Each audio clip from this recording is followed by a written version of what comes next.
It would seem that in light of yesterday's events, things are already changing. We're going to get into that, and we're going to get into some thoughts on the things that have happened. We're going to get into some thoughts on the aftermath, where to go forward from here, and what exactly is going on with the entire sort of calamity that has become the American political scene.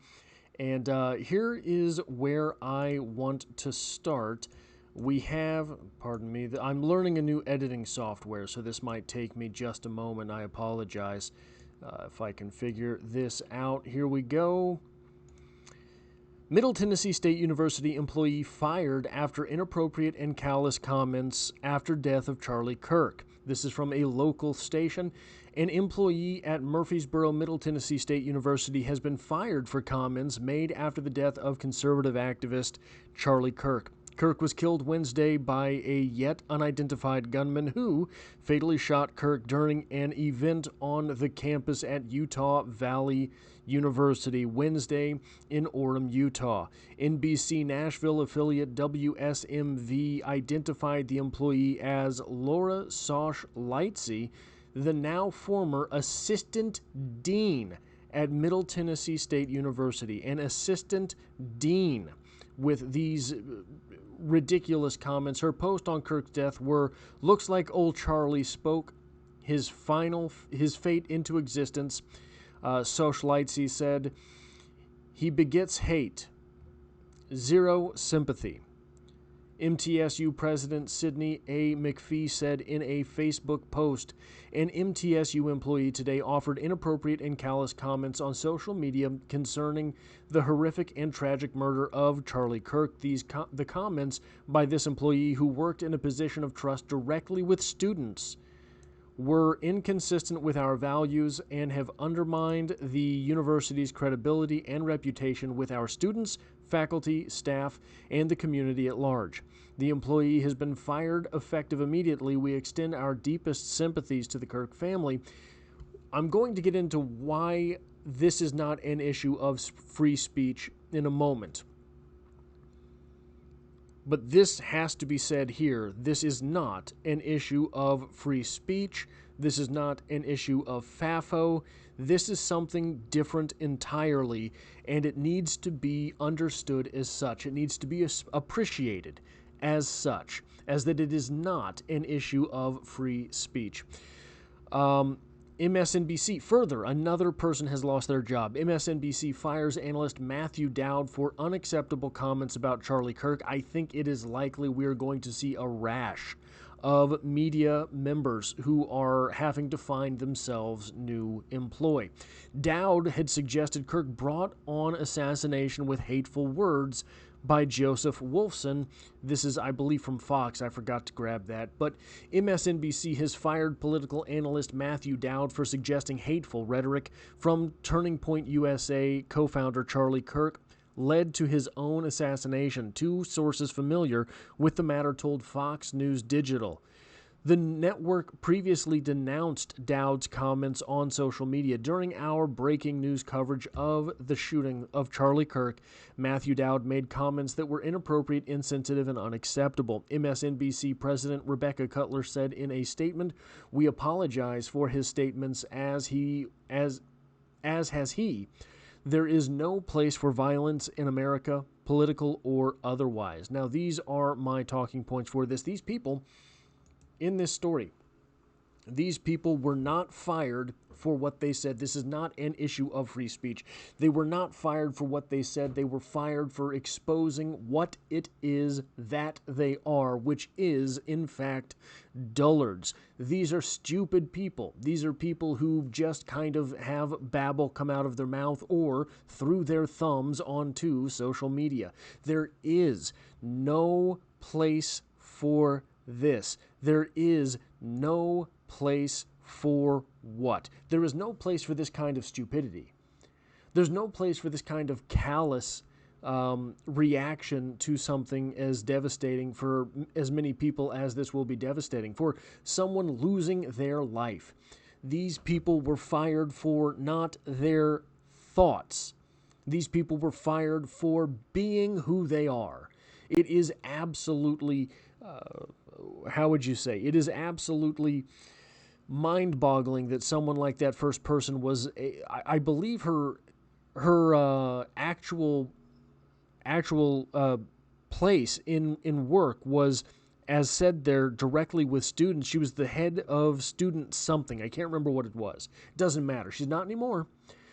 This is a person who was working directly with students and who was so flippant about something like this. I have tons of disagreements with a lot of things that Charlie Kirk said. The way that you settle disagreements is with disagreeing. The way that you handle words is with words. This is not acceptable. And sometimes, if you are just stupid enough, probably you don't get to have your job anymore. One of the things that was going viral in the wake of this event was a post from Charlie Kirk on Twitter/X, where he was responding to some poll that was done, which was about people on the left. 50% of the people polled in this poll thought that this type of action, this type of murdering someone, was acceptable if you were talking about someone like Donald Trump, if you were talking about someone like Elon Musk, that it would be acceptable for something like this to happen to them.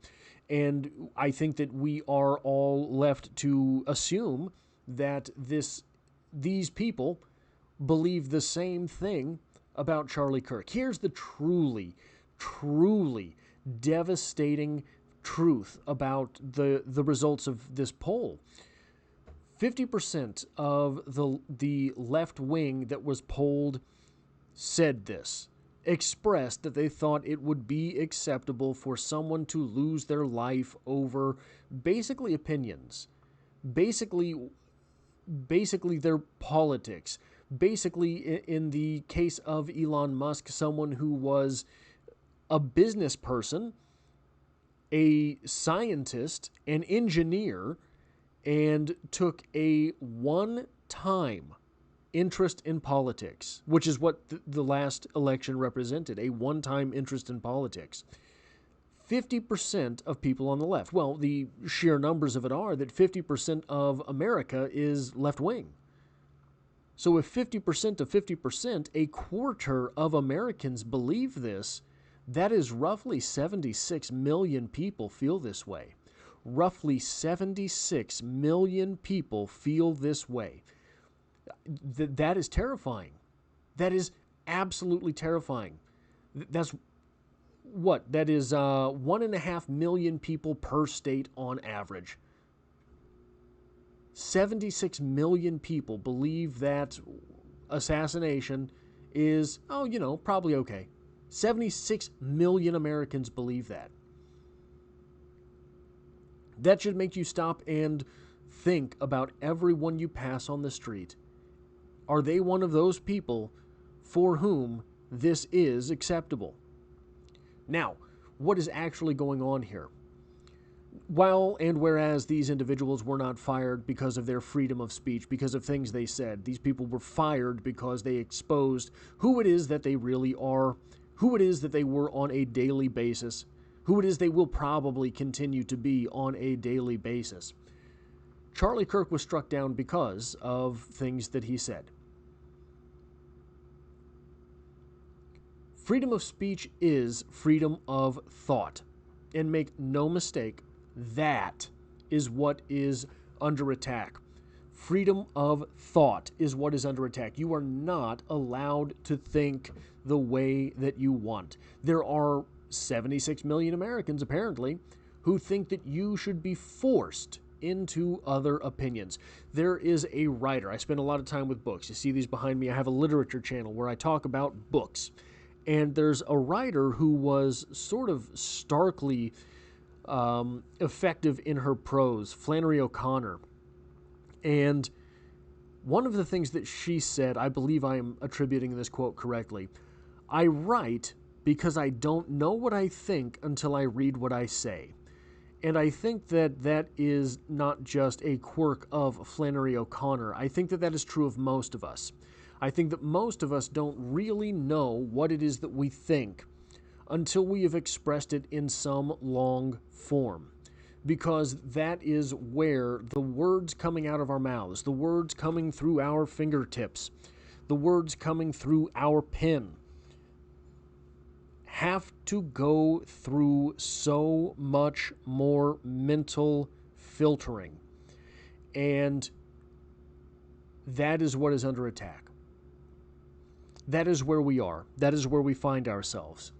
In a place where this freedom of speech, this freedom of thought, this freedom of expression is under attack, and probably no matter where you are in the world right now. This is not something that is unique to the United States. In fact, if anything, the low percentage of 25% of people feeling this way might be unique to the United States. It might be that most places in the world, the numbers are much bigger than this, that there is, because we see a large pushback in the United States that we don't seem to be seeing in many other countries. So we have to move forward with more speech. Speech is what is under attack. Thought is what is under attack. We have to move forward with more of it. That is all I have for this video. That's it.